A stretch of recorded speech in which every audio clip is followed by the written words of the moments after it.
प्रेम पूर्वक भजन करने लगे। वहां पर भीलों का भी कल्याण किया भरत जी ने और राजा रहुगण को ज्ञान का उपदेश दिया। सिंध सौवीर देश के राजा थे। पालकी में बैठ करके कपिल भगवान के दर्शन के लिए जा रहे थे। उनका एक कहार बीमार हो गया। कहारों ने विचार किया कोई व्यक्ति मिल जाए तो पालकी का डंडा ढोने के लिए। इन्हीं को देखा वृक्ष के नीचे बैठे तो बोले चलो तुम्हारा सौभाग्य है कि राजा की पालकी ढोने का अवसर मिल रहा है। भरत जी संत स्वभाव के गए, पालकी का डंडा कंधे में रख करके चलने लगे। लेकिन संत का भाव कि कहीं कोई जीव जंतु मेरे पैर के नीचे ना आ जाए, इसलिए कभी पैर का जो चाल थी उसमें विषमता हो जाए, कभी आगे बढ़ा के रखे कभी पीछे बढ़ा के रखे। राजा रहुगण को तकलीफ होने लगी, कष्ट होने लगा। तो राजा रहुगण ने कहारों को डांटना प्रारंभ किया, मूर्खो तुम्हें भय नहीं है, मैं तुम्हें मृत्यु दंड दे दूंगा। उन कहारों ने हाथ जोड़ करके निवेदन किया, महाराज इसमें हमारा कोई दोष नहीं है।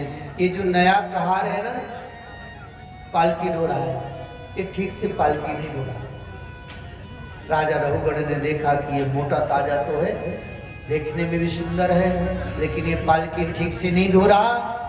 महाराज डांटना शुरू कर दिया राजा रहुगण ने, मूर्ख तुझे भय नहीं है, मैं सिंध सौवीर देश का राजा हूं और तुम इस प्रकार अनधिकृत चेष्टा करते हुए पालकी ढो रहे हो, हम तुम्हें मृत्यु दंड दे सकते हैं।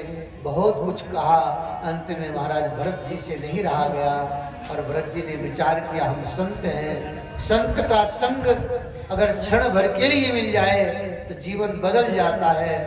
हम जैसे संत का संग भरत को रहुगण को प्राप्त हुआ और इसका जीवन परिवर्तन नहीं हुआ तो व्यर्थ गया। ज्ञान दिया उसको।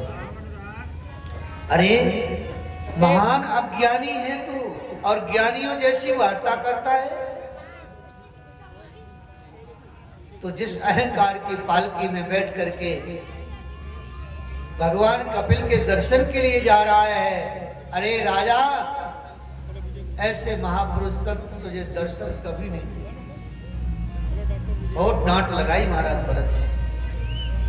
जब उनकी डांट पड़ी तो राजा रघुगण ने विचार किया ये कोई साधारण पुरुष नहीं है। और राजा रघुगण ने फिर हाथ जोड़ करके निवेदन किया, महाराज आप कौन हैं ये बताइए, आप ब्राह्मण तो नहीं हैं? आप कृपा करके बताइए। कस्तम निगूढ़ चरति जुजाना, क्या आप ब्राह्मण हैं? महाराज मैं और किसी से नहीं डरता, ना हम विषम के सुरराज वज्रान, न त्रक्षशूलान न यमस्य दंडात, नाग्न्यर्क सोमान नीलवित्त पास्त्रात, शंके विषम ब्रह्म कुलावमानात। राजा रघुगण ने कहा महाराज मैं देवराज इंद्र के वज्र से नहीं डरता, उससे मुझे भय नहीं है। ना त्र्यक्षशूलान, भगवान शिव जी के त्रिशूल से भी मुझे भय नहीं है। न यमस्य दंडात, न यमराज के दंड से मुझे भय है। मैं किसी से डरता नहीं हूं, बस डरता किससे हूं?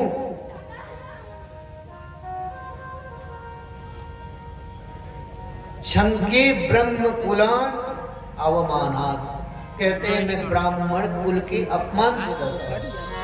आप ब्राह्मण तो नहीं है, मुझे भय है तो कुल केवल ब्राह्मण का अपमान न हो जाए, बस ये मुझे बहुत डर लगता है। आप ब्राह्मण हैं, आपका यज्ञोपवीत बता रहा है कि आप ब्राह्मण हैं। भरत जी ने कहा राजन न हम ब्राह्मण हैं, न क्षत्रिय हैं, न वैश्य हैं, न शूद्र हैं, हम तो परमात्मा के अंश स्वरूप एक जीवात्मा है। जो तुम हो वही हम।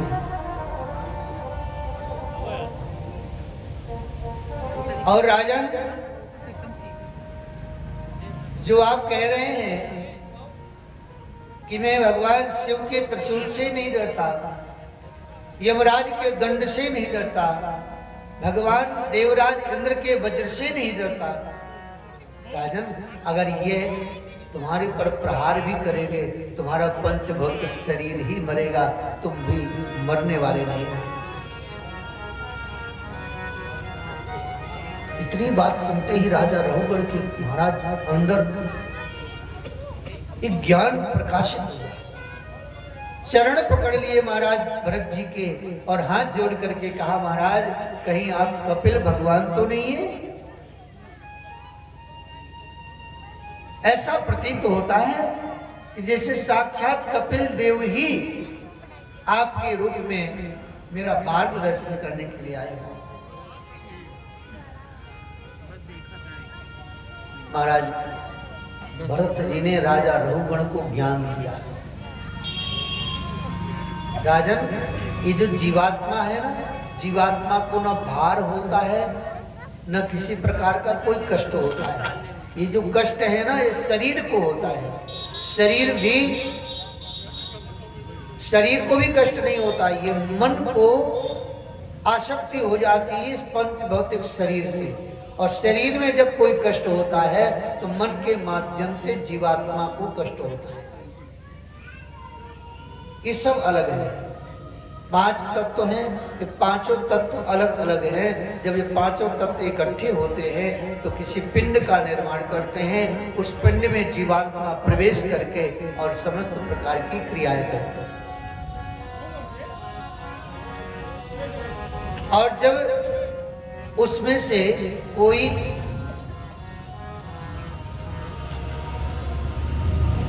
तत्व कम हो जाते हैं तो फिर उस पिंड का विनाश होता है।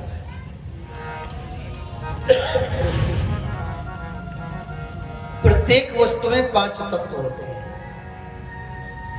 अगर 5 तत्व नहीं होंगे तो वस्तु का निर्माण नहीं हो सकता। ये नारियल है, इसमें भी 5 तत्व भरे हुए हैं। आकाश तत्व अंदर है, खाली है। जल तत्व है, वायु तत्व है, इसमें पृथ्वी तत्व है। सारे तत्व इसमें विद्यमान है। ऐसे ही हमारा जो शरीर है ना, ये 5 तत्वों के द्वारा निर्मित है। और इसमें से अगर एक तत्व भी कम या ज्यादा हो जाए ना तो हम लोग बीमार हो जाते हैं या शरीर पूरा कर जाता है। पेट में अगर वायु की मात्रा बढ़ जाए तो बड़ी आफत हो जाती है। महाराज गैस बन रही है, बड़ी परेशानी है। या वायु की मात्रा कम हो जाए, ऑक्सीजन कम हो जाए, तब फिर सिलेंडर लगाना पड़ता है। जल की मात्रा कम हो जाए तो परेशानी, जल की मात्रा ज्यादा हो जाए तो परेशानी, अग्नि की मात्रा ज्यादा हो जाए तो ताप आ जाता है, डिग्री टेम्परेचर बढ़ जाता है। और अग्नि की मात्रा कम हो जाए तो शून्य हो जाता है शरीर। ये जो 5 तत्व है, ऐसा संतुलन बना करके रहते हैं कि हमारा शरीर स्वस्थ रहता है। अगर कोई तत्व कम या ज्यादा हो गया तो हमारा शरीर फिर बिगड़ने लगता है।